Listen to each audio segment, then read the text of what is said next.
The last and final lesson for biology this semester is lesson 8.2, explaining photosynthesis. Photosynthesis is the process by which plants take in carbon dioxide and sunlight and water and yield to us sugar and oxygen. Will not necessarily yield to us in terms of the glucose, but we do obtain it from them later on. Now, photosynthesis on the outside is a very simple process. Carbon dioxide, water, sunlight, carbohydrates, and oxygen. Simple, right? It is very simple if you look at it from that perspective, and that is why it's the key to all life on Earth. Now, photosynthesis is broken down into two parts when you're studying it in depth. The light reactions, known as the light-dependent reactions, which happen in sunlight whenever the sun is up or artificial light is there, and dark reactions, light-independent reactions that do not need light. Light reactions generally happen before the light-independent reaction, and they consist of a process where photons, which are the light, hits H2O and CO2 in a manner that gives us O2, which is released, and then gives us another substance which is used in the light-independent reaction. Now, here's a very simplified version. Light, water, and oxygen under light or photons will form two things. They will charge up ATP for us, which we already discussed in the previous lesson, and they will give us NADPH. And NADPH and ATP are required for the light-independent reaction alongside carbon. Now, if you were to look at a leaf, it would explain to you how this would happen. Mesophyll is the tip of the leaf. It's the stuff in the middle. While the leaf itself isn't very massive, it is composed of many cells. So what's in the guts of the leaf is the mesophyll, and then you're gonna have the membrane protecting the leaves and then the cuticle and all of that. That is not of our interest. We're gonna focus on the mesophyll, which is where photosynthesis happens, the stroma, which allows for gas exchange, which are necessary gases such as CO2 and O2 for photosynthesis, and then we have veins, which are just for general transport between the plant, getting materials in and out. Now, chloroplast. Chloroplast is where the magic is. The chloroplast is composed of things called thylakoid. Now, a thylakoid is where the light-independent and dependent reactions happen. And then the thylakoid, or thylakoids should I say, are stacked on top of each other to allow for more compact processes. And then the chloroplast is one of the few organelles in the cell which has its own membrane, such as the nucleus. Now, what is in the chloroplast, or what is specifically the pigments in it? We call it chlorophyll. And chlorophyll is what gives plants their green color. And alongside other chemicals, they affect the plant's leaf colors, which is why in fall per se, a plant will have different colors. As you can see here on the wavelength of visible light, basically light we can see that chlorophyll is green. Chlorophyll A, that is bright green. Chlorophyll B is a much more faded green. And then there are carotenoids, which have this orange-yellowish look. Now, a few vocabulary we want to get out of the way here. Organic, meaning it contains carbon, with the exception of carbon dioxide, which contains carbon but is not considered an organic substance. Of course, you shall know chloroplasts vary in size and shape. They can be from light to dark green, different amounts of chlorophyll, different types of chlorophyll, and as we know, different types of chlorophyll have different colors. And there are other pigments such as carotenoids that also affect color and photosynthesis.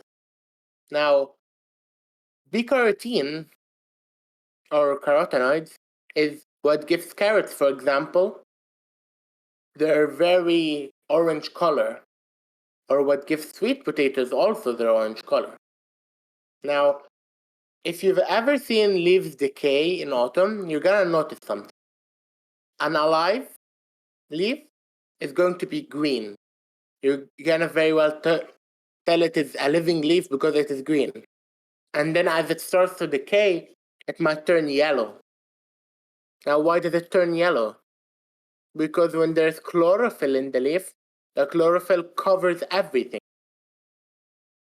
All these substances are naturally there in leaves, but as time goes on, we will see the decay of chlorophyll, and then eventually the decay of flavonoid. Then only carotenoids are left, and then anthocyanins joins the carotenoids. So let's take this in stages.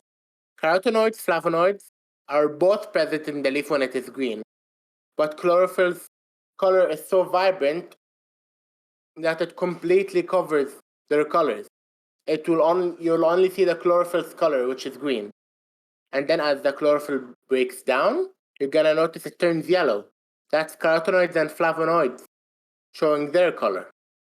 And then as the flavonoids break down, only the carotenoids will be left, which will give it this orange color, which says this leaf wasn't alive any time recently.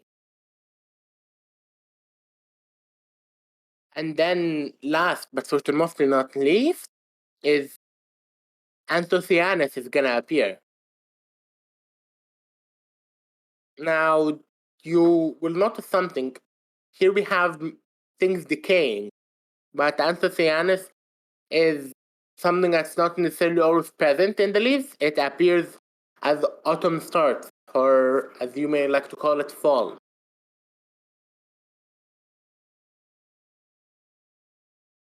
Now, onto the chloroplast once again, which is going to be very, very important for us.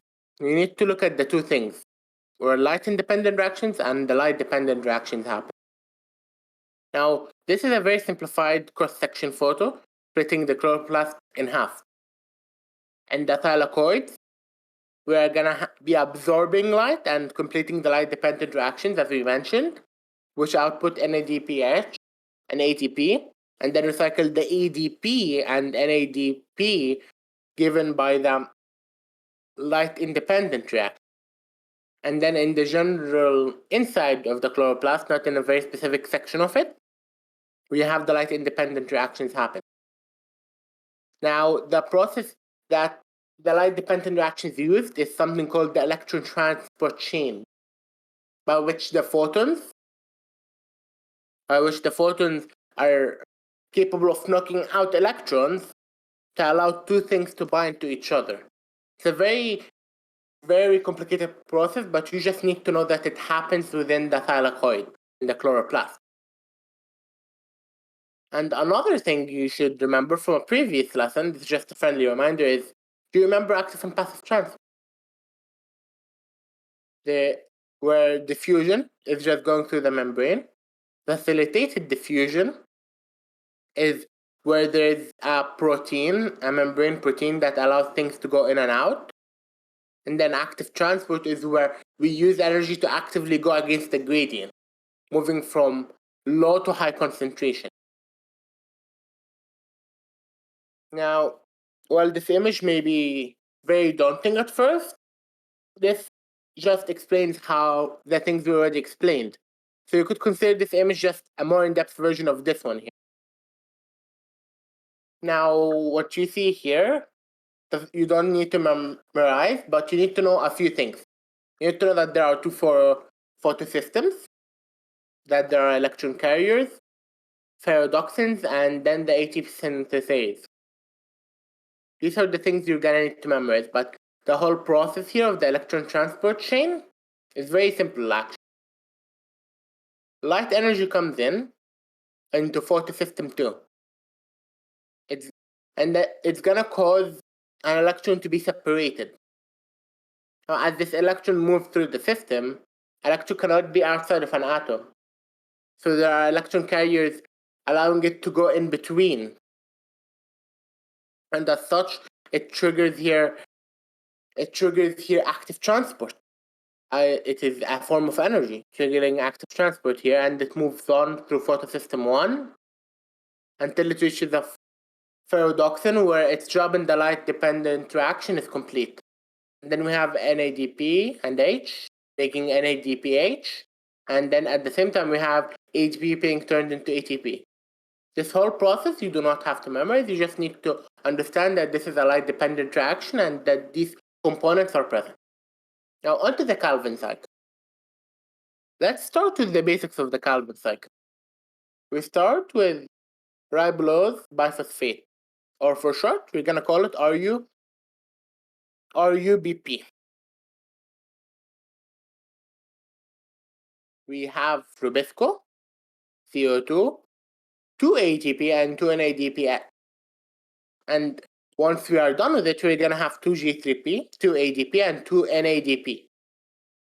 Starting at the very beginning of the cycle, we have the RUBP, and we have the CO2. An enzyme here called Rubisco acts as a worker. Rubisco takes the CO2 and RUBP and puts them together, which forms a 6-carbon chain. Because 1 carbon from here, and then RUBP, I forgot to mention, has 5 carbons. And then this 6-carbon chain is directly after chopped in half. What we mean by it's directly after chopped in half is that we are going to take this 6-carbon chain and make 2 3-carbon chains, known as PGAs. Here's my typing. Now these PGAs then go down the production line and they interact with 2 things. They interact with ATP and ADPH. When they act with the ATP and ADPH, we are going to get few outputs here. We are going to get 1, the ATP is going to be discharged of one of its phosphate, which is going to lead to ADP. And then the NADPH is going to be discharged of its hydrogen, leading to an NADP plus.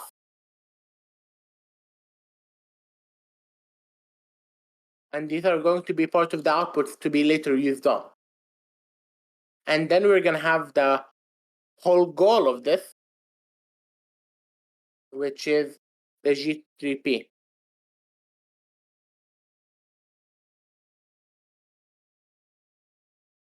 Oh, let me correct a small mistake here. Not 2 PG, we're not going to end up with 3 PGAs, we're going to end up with 2 PGAs with 3 carbon each. Excuse that. So we're going to end up with G3P, 2 of them to be exact, because the 2 PGAs here were transformed by the ATP and NADPH to 2G3P. Now, this 2G3P has 2 cycles it can go through actually. For one, 2G3P is 3 carbon atoms, which is enough to form glucose, which is the goal of the Calvin cycle, the photosynthesis. We're making glucose. So we are, of course, going to make glucose. But here's the catch about the Calvin cycle. This is nature's sustainable production line. We lost RUBP, we lost NADPH, and we lost ATP. So how are we going to recycle this? Well, I'm glad you asked. We don't actually have 1 Calvin cycle ongoing. We have 3. So everything here in big parentheses is multiplied by 3. So what does that mean? We are making 2G3P per each one, but because we have 3 production lines ongoing, we're making 6 G3P. Now, 2 of this G3P is going to go to making glucose. So we have 4G3P left. Now this 4G3P goes back to making the thing we lost. Well, what did we lose? We lost the ribulose biphosphate, RUBP. So the 4G3P is going to interconnect. So two of them, each one having 3, are going to connect together and then separate it among themselves to make RUBP once again. Now we can go through the long process of how it's made. 2G3P join, we have a 6-carbon chain. We split 1 carbon off. We have a carbon here and then 5-carbon chain, which is RUBP recreated. And then 2 more join and so on and so forth. What you need to know is that only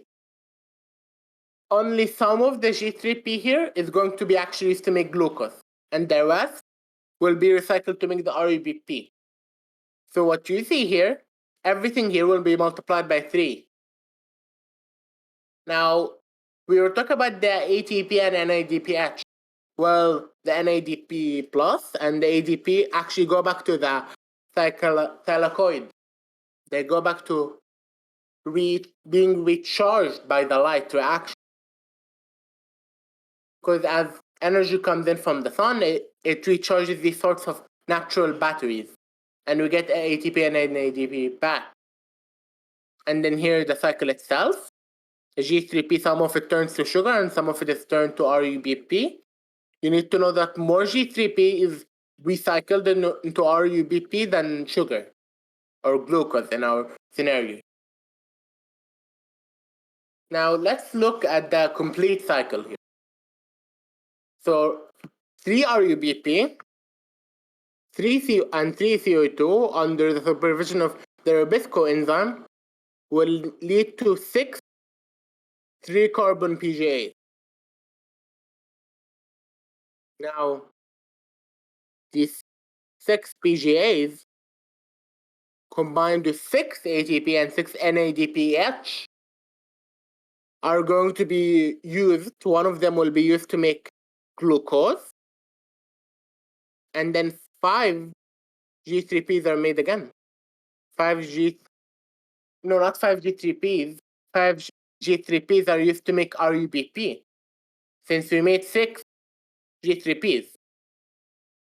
So what you can take out of here is that for every single Calvin cycle, we are going to be making 1 glucose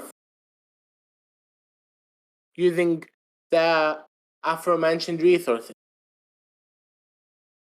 Now, one thing you need to know here is that we can separate this into 3 parts. The carbon fixation, which is the main reaction, and then the reduction section where ATP and ADP is used here, and where we get our output of glucose, and then regeneration, where the G3P, when combined with ATP, is gonna be making for us the 3 RUBP we used at the beginning. And it will be turned into ADP in the process of losing its energy. So what resources were actually used out of the cell here? Our cell only used carbon dioxide and the energy in the bonds here. And this is why this is a cycle. We are only using carbon dioxide and energy stored in ATP and NADPH. Actually coming from water, that is. So that's why when they say photosynthesis, we only really mention water and carbon dioxide. Those are the main things. Now, why would the cell go through all of this? Because we cannot afford making RUBP out of other resources. So the cell recycles 5 out of its 6 G3P to that. Now, after the Calvin cycle, we can look onto plants, the different kinds of Calvin cycle. Now, if you prefer memory to understanding, which is completely respectable, you can, rather than looking at this diagram, just memorize the values here. These diagrams are equivalent, of course, while this one explains it in a less visual manner. Now onto the pathways. We have three types of plants: C3, C4, and CAM plants. The C3 plants are the classical ones we know. They're the ones that just use the plain Calvin cycle we explained over here. C4 plants are the ones who add in an extra step because they are adapted to living in dry or hot conditions. So they add in an extra chemical of their own, but this chemical does not actually get used up. It's also in the cycle. The purpose of this is to minimize water loss and maximize the purpose of CO2. And why would we want to minimize or maximize the use of CO2? Because every time the plant has to open its valves in the stomata, it's going to lose some water to take in CO2. So what the plants actually do here is something very intelligent for a plant. They have the mesophyll, which is where Calvin cycle normally happens, and then they have something called the bundle sheath. Their Calvin cycle happens in the bundle sheath. Instead, in the mesophyll, rather than having the Calvin cycle just happen there, they do a cycle where they take CO2 and combine it to an already present C3 molecule to form a C4 molecule. Then the C4 molecule sits in the mesophyll until the plant wants to do the Calvin cycle. Once the plant is doing the Calvin cycle, they take the C4 molecule, and it's made of a C3 molecule and CO2. So simply they just rip it apart. The C4 gives you CO2 and gives you C3. The C3 goes back, combines with more CO2 on the outside in the mesophyll, and the CO2 is used in the Calvin cycle, as we already know it. Now, as we mentioned, these plants live in hot environments. So imagine this. You are the corn plant here, and you live in a house. The house here has an air conditioner, as we all would know, and this air conditioner is blasting in cold air using energy. Now, the electricity is limited. We don't want to keep on using electricity to make cold air. So what do? We close the door. Okay, but I have to go outside of this room. So what these plants do is there are, let's say, 10 people here. And each person here wants to go outside of the room. So do we go one by one? Each person opens the door, takes the time unlocking the door, and takes the time locking the door? Or does everyone wait and everyone goes in and out at the same time? So rather than every person opening and closing the door, opening and closing the door, opening and closing the door, leaving the door open for more time, allowing the cool air to escape, we all open the door once, all of us leave, and close the door once, which will leave the door open for less time. The same thing the plant does here, but with its stomata. When the day is very hot, when it's a hot day, where it's not feasible to open the door, the plants have already stored a lot of C4 inside them. So rather than opening their stomata and risking a lot of water loss, well, they just say, the day before, we took in a lot of CO2, so we have enough CO2, we have enough people inside to just keep on waiting. And this is the purpose of the C4 cycle. To store CO2 in the C4 molecule, which is an acid here, until it is needed to be used. Because storing CO2 inside the plant is not feasible in comparison to storing the C4 molecule. Now, in the C3 plants, 3 carbon molecules are obtained after carbon fixation. That is the classic PGA here. In the C4, there are 2 cycles. There is the bonus cycle and the normal Calvin cycle. This is the bonus cycle, the one that happens in the mesophyll. And then, as we already mentioned, The special cells here are the bundle sheath, where the 4C molecule is broken down to CO2 and then 3C. CO2 is used in the calcium, 3C goes back to the mesophyll, and the cycle continues. Now on to CAM. CAM plants is another plant type adapted to living in the desert. They are water conservative, and they do something very different. Other plants open their windows per se, or their stomata, for a lot of CO2 to come in or come out. They do something similar, but instead of simply just doing the C4 cycle and taking a lot at one time, they got more creative. They closed it during the day completely, where the sun is hardest, and they open it during the night. So what does that do? Well, while we mentioned the C4 being adapted to hot environments in general, dry and hot environments, this is special because this is adapted more not to simply hot environments, but more to desert environments. Because a desert has two extremes: extreme cold at night and extreme heat at day. So at night the desert is cold and humid, which is abnormal, but that is how deserts are. So a plant takes CO2 only during the night, saving itself as much water as possible. Now how it stores this is not very different from the C4 plant. 3C molecules combine with CO2, C4 molecules, and a very similar cycle. So what are the three side by side? The C3 plant is the most basic one, just doing the Calvin cycle with CO2. C4 plant added an extra part, which is actually no, it added two extra parts, which is adding CO2 to C3 to make C4, so that it can keep its stomata closed for longer periods of time. And then it uses a bundle sheath so that it does its Calvin cycle in there. And the CAM plant took this step even further.